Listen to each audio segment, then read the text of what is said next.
भारत भुइया ला सोची रैया कैथे जी। हमर भारत भुइया ला सोची रैया कैथे जी।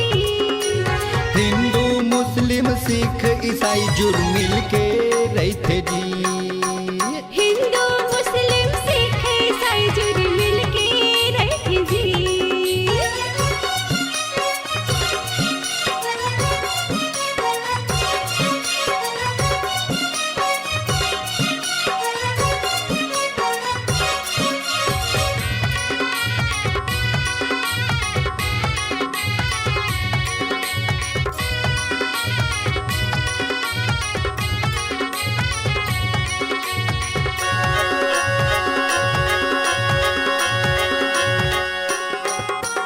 पाँव पखार गंगा मैया हिमालय मुकुट पहिरावत है।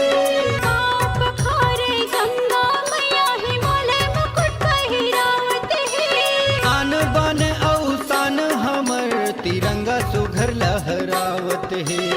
आने वाले और साले हमर तिरंगा सुघर लहरावत है।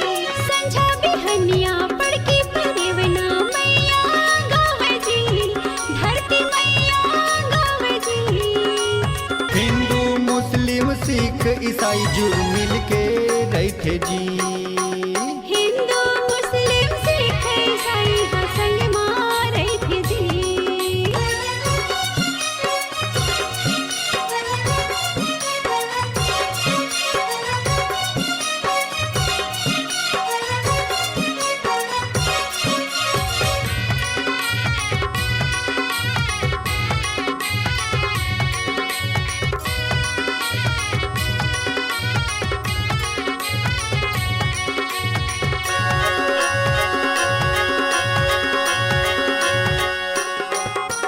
भारतवासी हवन ग भैया हवे बड़ा अभिमान जी।